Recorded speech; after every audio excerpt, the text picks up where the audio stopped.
Every day, we rise, challenging ourselves to work for what we believe in. At U.S. Border Patrol, protecting our borders is more than a job. It's a calling. Agents answer the call, working together to keep our country and communities safe. If you are ready for a new mission, join U.S. Border Patrol and go beyond. Learn more at cbp.gov/careers. Hello, it is Ryan, and I was on a flight the other day playing one of my favorite social spin slot games on ChumbaCasino.com. I looked over at the person sitting next to me, and you know what they were doing? They were also playing Chumba Casino. Coincidence? I think not. Everybody's loving having fun with it. Chumba Casino is home to hundreds of casino-style games that you can play for free anytime, anywhere, even at 30,000 feet. So sign up now at ChumbaCasino.com to claim your free welcome bonus. That's ChumbaCasino.com and live the Chumba life. No purchase necessary. VGW. Void where prohibited by law. See terms and conditions. 18+. From Hollywood, it's time now for Johnny Dollar. How you making out, Johnny boy? Who is this? You disappoint me, Johnny. You ought to recognize the condition, if not the voice. Joe Crayley? Yeah, the drunken reporter on the Daily Herald. I want to talk to you. Where are you? Oh, no, you don't. Not tonight. Why not? In 10 minutes, you'd have me shooting my big mouth off. About the rackets here? And the murder of the Honorable Chief of Police, and the peculiar morals of his lovely young wife, and... Joe, listen. And last but not least, the ethical and philosophical problems of an intellectual lush, a reformed idealist who once or even twice Joe, tried... an hour ago, in front of City Hall, somebody fired 5 shots at me. Joe, are you there? Beat it, Johnny. Grab a plane, train, bus, or walk, but get out now. When they put the finger on it, sticks. Greensport, boy, is a wide open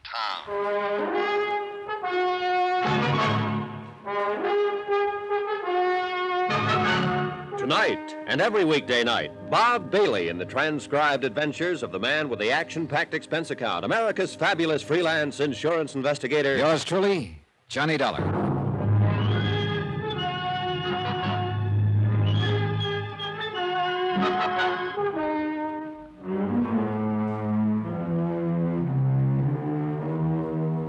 From Special Investigator Johnny Dollar, location Greensport, Missouri, to the Home Office, Great Plains Guarantee Company, Hartford, Connecticut. Assignment, the Open Town Matter. Expense account continued.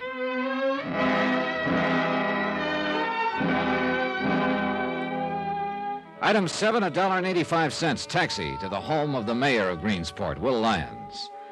I decided to go straight to headquarters, so to speak. Joe Crayley, professional reporter and semi-pro drunk, might have been able to help, but I didn't know where to find him. So far, I had a lot of questions, no answers. Police Chief Ed Blake had been shot to death in his own home with his own gun.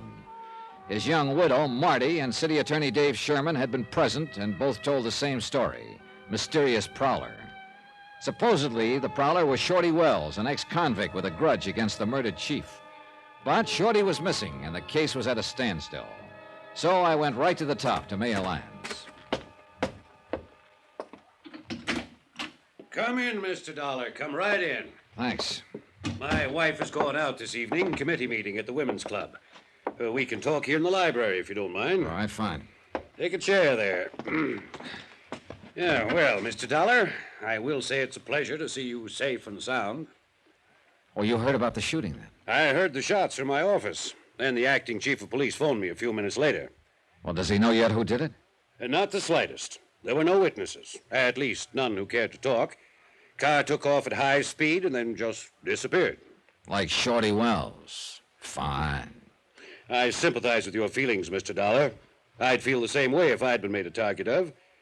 But you can rest assured, sir, that every facility of law enforcement in this town is working round the clock to bring the culprits to justice. Yeah, well, that's very comforting, Mayor. But actually, I'm not sure I was the target. What do you mean?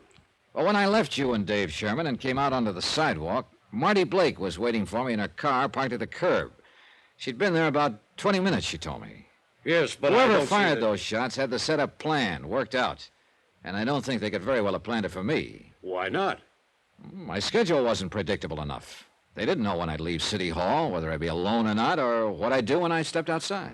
It's a point, all right. Marty, on the other hand, had been there for 20 minutes. Plenty of time to arrange the thing. But why? Why should anyone want to kill her? Well, there you got me. I don't know. After the shooting, of course, I had a police officer assigned to guard duty at her home, but I regarded it as merely a routine precaution. I was certain that the attempt was made on your life, Mr. Dollar. Well, those bullets came too close to both of us for very much peace of mind. Well, at least Mrs. Blake has protection now. Oh, yeah. Unless that police officer himself knocks her off. Well, you're joking, of course. Mayor, that's the worst thing about this whole case. I don't know whether I'm joking or not. But surely you don't think... And are you certain of which ones you can trust in the attorney's office, the police force, in your own department even? Not entirely, no. With the rackets as wide open as they are here, some of the men around you are bound to be involved. I know. It stands to reason. Every raid we've ever attempted has been tipped off before we even got started. Blake tried while he was alive. Dave Sherman tried. I even organized 2 myself. Told nobody about them. Brought in state police to carry them out. Same result. Say, what about Blake? He must have been in with the mob to live on that lavish scale he did. I suppose so. Dave and I suspected him at times, but we could never turn up any actual evidence. Were he and the city attorney friends? Ed and Dave? No, they couldn't get along at all. And yet, the night Blake was shot, Dave Sherman was staying overnight in his home. Yes, I know. I've thought myself it was a little odd. Dave says Blake had asked him to. Invited him to go on a fishing trip the next morning. A fishing trip. And yet they couldn't get along. I know. I can't explain it any more than you can. Any chance Dave Sherman was the intended victim that night instead of Blake? I really don't see how, Mr. Dollar, in view of the circumstances. Blake was killed when he heard a prowler and went downstairs to investigate. No one could have expected Dave to do something like that. No, I guess not. It was just an idea. I've thought of all kinds of outlandish possibilities myself, but it always comes back to the same thing. Shorty Wells. Yeah, the ex-convict who swore he'd get Blake when he went to prison. He was paroled just the week before, Mr. Dollar, and he was seen in town the day before the killing. And nobody has found hide nor hair of him since. Yeah, it adds up all right. But somehow I still can't buy it. Maybe it just adds up a little too well. 3/4 of the criminals who are sentenced make threats like that, but it's a rare one who carries it out. Rare, yes, but not unknown. Oh, true. I admit he's a strong possibility. But when I hit town this afternoon, I thought Marty Blake was a strong possibility, until the city attorney himself came up with an airtight alibi for her. Why did you suspect her, Mr. Dollar? Insurance. A $50,000 policy on Blake's life. His wife's the beneficiary. Well, I don't imagine $50,000 will last Mrs. Blake very long. Hey, tell me something, Mayor. Are she and Dave Sherman close friends? At one time, yes. In fact, Dave was pretty serious about her. But after she married Blake last year, Dave turned against her completely. I see. I don't think he'd risk an alibi for her out of friendship, if that's what you're thinking. Oh, I don't know exactly what I'm thinking. Mostly I'm just guessing. I've been doing that 2 years now, Mr. Dollar. Guessing, figuring, trying to spot the leader behind these rackets. Not knowing which officials I could trust.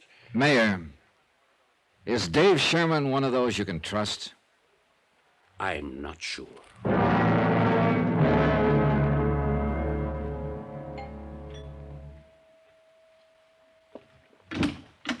Good evening, Mrs. Blake. Well, this is a surprise. Come in, Johnny. Join the party. Thanks. Of course, I'm the party. There isn't anybody else. Except my watchdog sitting out there in front. Yeah, I saw him. Cute, isn't he? I didn't notice. I did. Think that's terrible, Johnny? A girl who's been a widow 4 days noticing another guy. Why not? You didn't care anything about your husband. That's right, I didn't. Here's to all husbands. May they rest in peace. He's a cute cop, all right. You know what? I asked him to come inside and have a drink with me, and he actually blushed and stammered. Now, wasn't that cute? Devastating. Would you blush and stammer, Johnny? No, I'd take the drink. Which I will, by the way, if you don't mind. Here, make me another one, too. All right. What's the reason for this one-woman celebration, Mrs. Blake? I said, what's the... I heard you, and you can call me Marty if you want me to answer you. All right, Marty. Why the lonesome gal routine? It's not so lonesome now, Johnny. Oh. Here's your drink. Used to getting shot at. Shot at how, Marty? Like we were this afternoon? Or like your husband? Everybody can't be lucky. Maybe Ed just didn't live right. Well, he's not living anyway now. I'll bet you know how to live, Johnny. Oh, sure. I got a system. Tell me about it. Well, the first thing I do is hook up with the rackets so I can buy my wife lots of expensive gifts. Why don't you lay off that stuff? Why don't you try being nice for a change? Well, that's not part of my system. I didn't kill him. You know that now. So why don't you relax and be human? Oh, the last time I relaxed around you, I caught the breeze off of 5 bullets. You're breathing, aren't you? I might not be, if they'd been after me instead of you. So you're still on that kick? Oh, it figures, Marty. I'm no threat to anybody, not yet. I don't know enough about this mess. And you're saying I do, I suppose. I think so. Now, who'd want to get you out of the way, Marty? To keep you from talking, maybe. Don't you ever give up. All right, tell me this. Did Dave Sherman really see that shooting? Or is he just giving you an alibi? Why don't you ask him? Or is he giving himself an alibi by any chance? You're crazy. Maybe. Where's Shorty Wells? What? I said, where is Shorty? I heard what you said. Well, then suppose you tell Get me. out.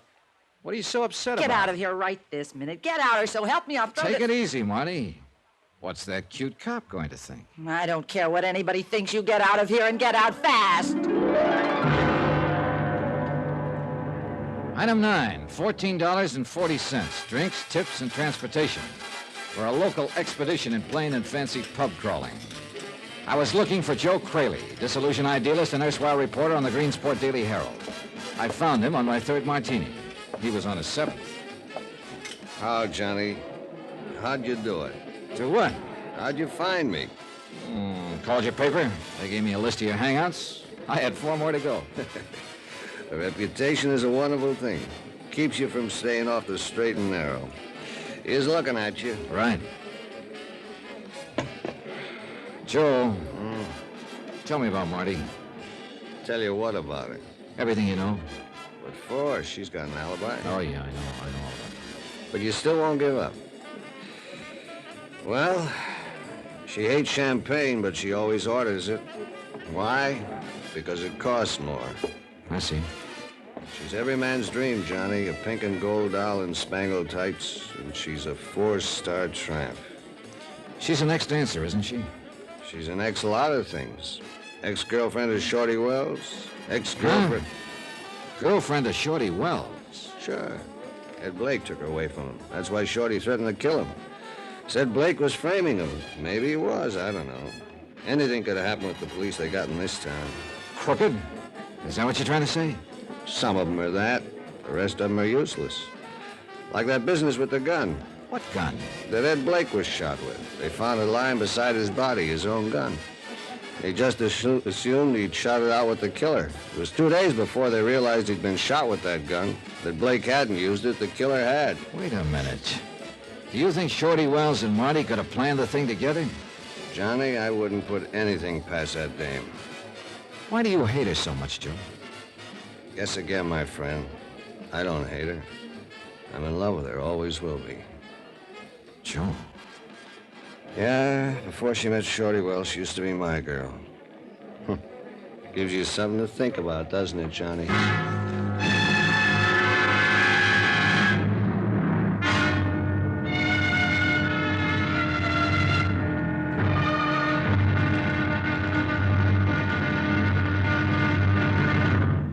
Now, here's our star to tell you about tomorrow's episode of this week's story. Tomorrow, a man with a gun, desperate, faces a blazing inferno and gambles his life. Join us, won't you? Yours truly, Johnny Dollar.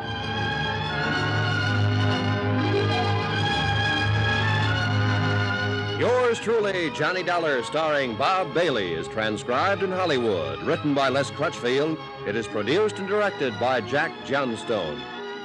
Be sure to join us tomorrow night, same time and station, for the next exciting episode of Yours truly, Johnny Dollar. Roy Rowan speaking.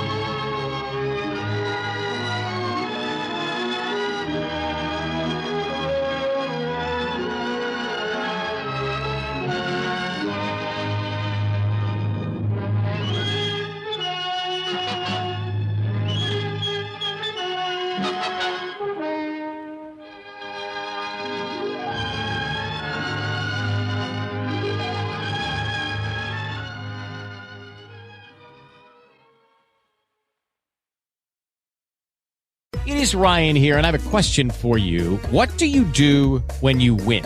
Like, are you a fist pumper, a woohooer, a hand clapper, a high fiver? I kind of like the high five, but if you want to hone in on those winning moves, check out Chumba Casino. At ChumbaCasino.com, choose from hundreds of social casino-style games for your chance to redeem serious cash prizes. There are new game releases weekly, plus free daily bonuses. So don't wait. Start having the most fun ever at ChumbaCasino.com. No purchase necessary. VGW Group. Void where prohibited by law. See terms and conditions. 18 plus.